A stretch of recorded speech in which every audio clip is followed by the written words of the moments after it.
बिस्मिल्लाहिर्रहमानिर्रहीम। अस्सलाम वालेकुम डियर स्टूडेंट्स, आज का जो हमारा लेक्चर स्टार्ट होगा न्यूक्लियस से। अब न्यूक्लियस को किसने डिस्कवर किया था? 1831 के अंदर रॉबर्ट ब्राउन। सेल के अंदर जो न्यूक्लियस है उसको रिपोर्ट किया 1831 के अंदर किसने? रॉबर्ट ब्राउन ने। देखिए, presence of cell nucleus was reported in 1831। अब सेल के अंदर जो न्यूक्लियस मौजूद है वो रिपोर्ट किया गया था किसके जरिए? रॉबर्ट ब्राउन ने किया था। कब किया था? इन 1831 के अंदर। Its early discovery was undoubtedly due to its prominence in many cells। अगर हम बात करें इसकी अर्ली डिस्कवरी की, वो बगैर किसी बिलाशोबा के थी। क्यों? क्योंकि ये मैनी सेल्स के अंदर क्या है? प्रोमिनेंट था। देखिए, अनडाउटली विदाउट ऑफ डाउट होता है, ये बगैर किसी शक के थी। क्यों? क्योंकि ये प्रोमिनेंट था किसमें? मैनी सेल्स के अंदर। Where it stand out as slightly darker. वो ये वहाँ क्या था? स्टैंड आउट था इस फॉर्म के अंदर स्लाइटली डार्कर, यानी इसका गहरा कलर था। और उसके साथ साथ देन द सराउंडिंग साइटोप्लाज्म, बजाय किसके? साइटोप्लाज्म की सराउंडिंग में। ठीक है, इसका कलर क्या था? डार्कर था। और इसकी बजाय ये सराउंडिंग था किसके जरिए? साइटोप्लाज्म के। It control the life and activities of the cells. ये सेल की एक्टिविटी को कंट्रोल करता है। जब सेल की एक्टिविटी को कंट्रोल किया जाता है तो लाइफ की एक्टिविटी कंट्रोल हो जाती है।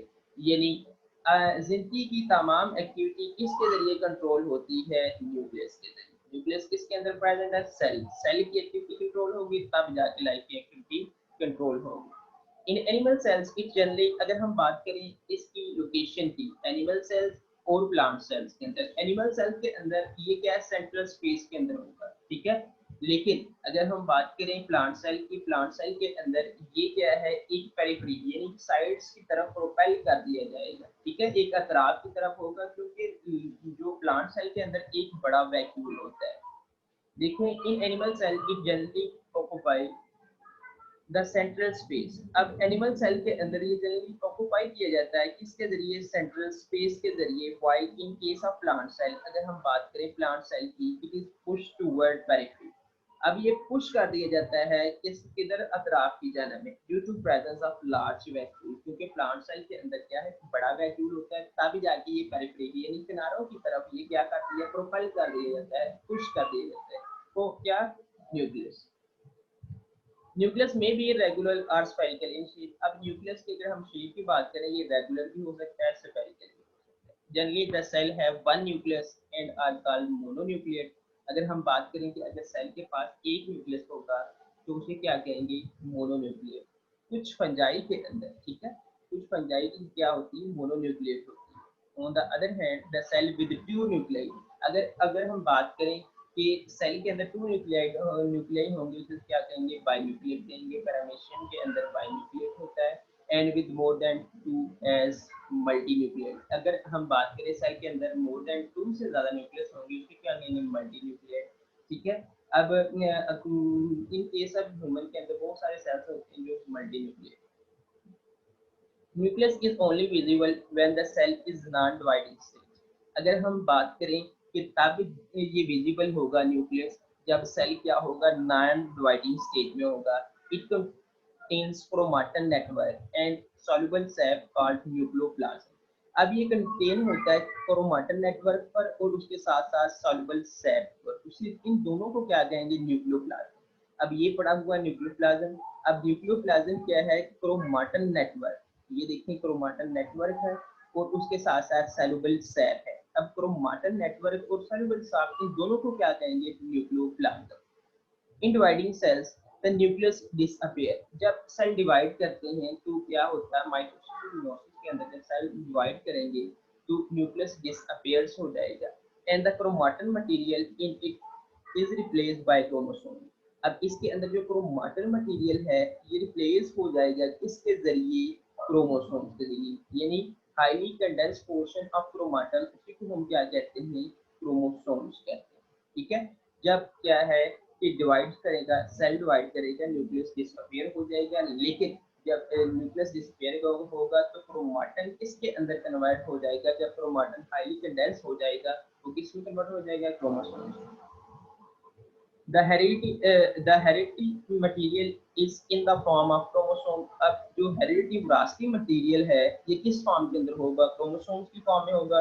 विच control all the activity of the cell, जो कि सेल की तमाम एक्टिविटी को कंट्रोल करेगा, यानी क्रोमोसोम्स क्या है, कंट्रोल करते हैं all the activity of the cells. DNA, RNA, protein including enzyme. अब DNA, RNA, protein including enzyme और उसके साथ साथ form the chemical composition of the nucleus. अब अगर हम बात करें chemical composition of the nucleus कैसे पॉसिबल है, वो डीएनए, आरएनए एंड प्रोटीन और उसके साथ साथ एंजाइम। अब डीएनए, आरएनए, प्रोटीन और एंजाइम क्या करते हैं, chemical composition of the nucleus बनाते हैं। न्यूक्लियस की केमिकल कंपोजिशन इन चार चीजों के जरिए पॉसिबल है, डीएनए, आरएनए, प्रोटीन और उसके साथ साथ एंजाइम। अब nucleus consist of nuclear membrane. अब न्यूक्लियस कंसिस्ट होता है, मुश्किल होता है कुछ पार्ट्स के ऊपर।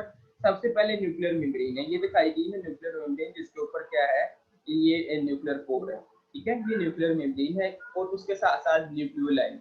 अब ये जो न्यूक्लियोलस है, ये वाला पोर्शन, इसके अंदर वन आर मोर टू यानी एक या एक से ज्यादा न्यूक्लियोलाइट मौजूद हो सकते हैं, इसके अंदर न्यूक्लियोलाइट होंगे।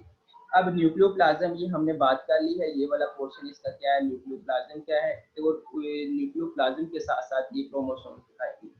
ये क्या है कि न्यूक्लियस कंसिस्ट होता है इन पार्ट के ऊपर, ये न्यूक्लियर मेम्ब्रेन, न्यूक्लियोलाइट, न्यूक्लियोप्लाज्म, क्रोमोसोम, ये क्रोमोसोम्स दिखाएगी, ठीक है, ये डायग्राम।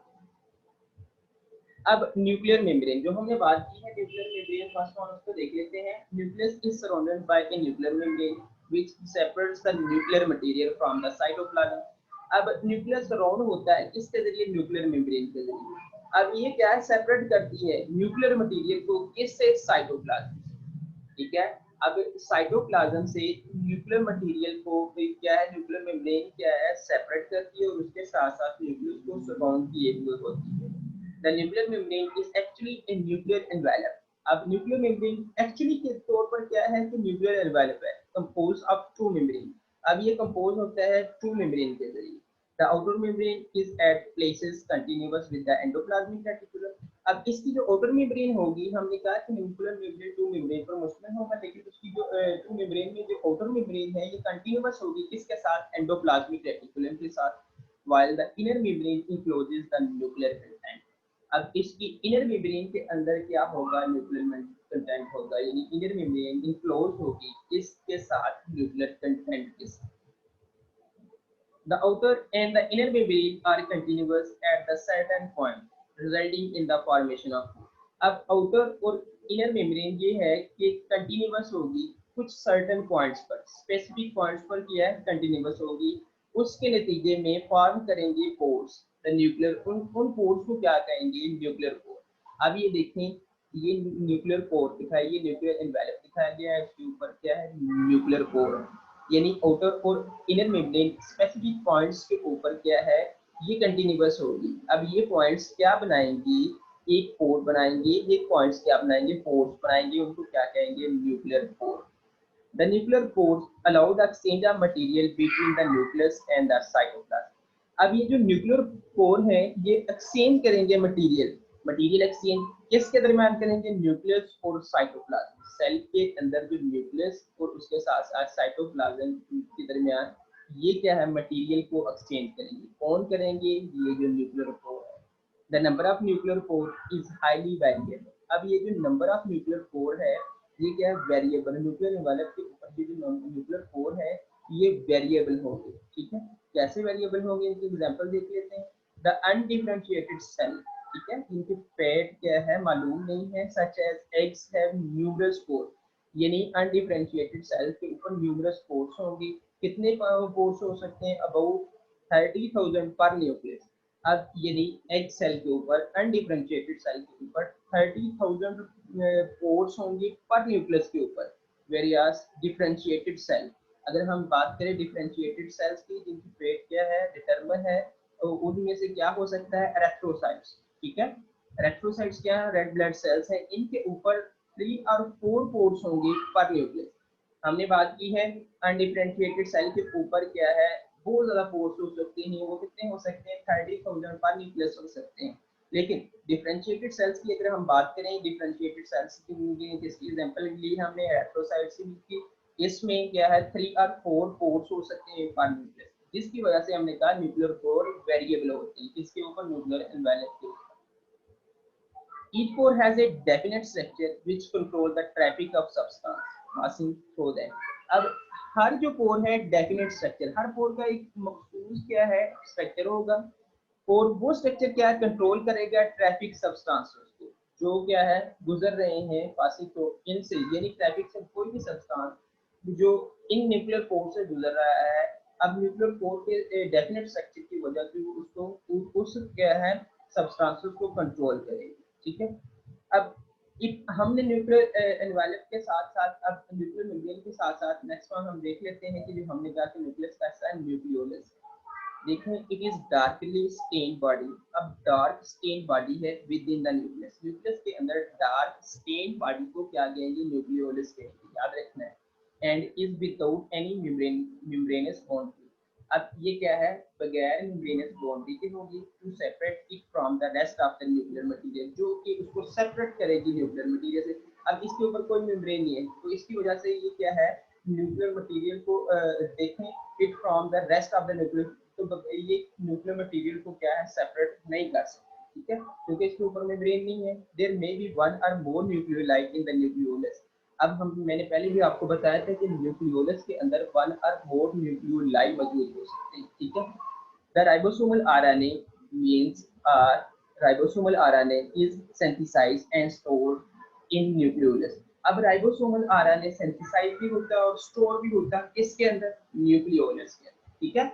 अब न्यूक्लियोलस के अंदर राइबोसोमल आरएनए सिंथेसाइज हो रहा है, तो इसका मतलब ये है राइबोसोम तो तैयार हो रही है, इसका मतलब ये है कि प्रोटीन सिंथेसाइज हो रही है किसके अंदर, न्यूक्लियोलस के अंदर। अब बात हो रही है न्यूक्लियोलस की, देखें it is composed of two region, ठीक है, न्यूक्लियोलस के टू रीजन होंगे, ये वाला पोर्शन ये बताया गया है न्यूक्लियोलस।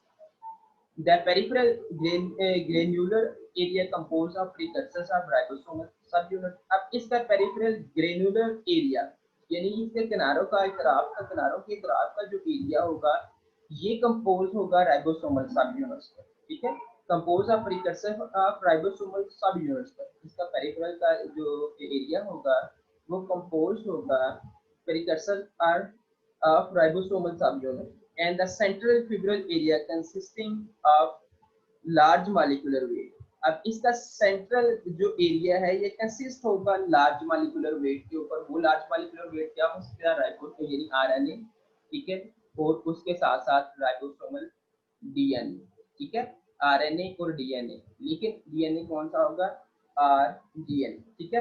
अब हमने अगर बात की है कि ये न्यूक्लियोलस है, इसका जो पेरिफेरल पोर्शन है ये किस पर मुश्तमिल होगा, राइबोसोमल, ठीक है, राइबोसोमल सब यूनिट, लेकिन इसके दरमियान में क्या होगा, आरएनए और DNA. It is the nucleolus where ribosomes are assembled and are then exported to the cytoplasm by nuclear pore। अब ये क्या है कि ये न्यूक्लियोलस है। अब इस न्यूक्लियोलस के अंदर क्या होगा कि राइबोसोम असेंबल होते हैं, यानी इनकी असेंबली होती है, ये इकट्ठे होते हैं और उसके बाद ये एक्सपोर्ट कर दिए जाते हैं किसके अंदर, साइटोप्लाज्म के अंदर, किसके जरिए, न्यूक्लियर पोर के जरिए। ये न्यूक्लियस का पोर्शन, न्यूक्लियोलस का पोर्शन है, इसमें क्या है कि राइबोसोम असेंबल होंगे, ये असेंबल होने के बाद ये एक्सपोर्ट कर दिए जाएंगे किसके अंदर, साइटोप्लाज्म के अंदर, किसके जरिए, न्यूक्लियर पोर के, ठीक है। ये स्टूडेंट्स आज का लेक्चर हमारा इधर तक ही था, उम्मीद करता हूँ कि आपको समझ आ चुकी होगी। Okay, thank you.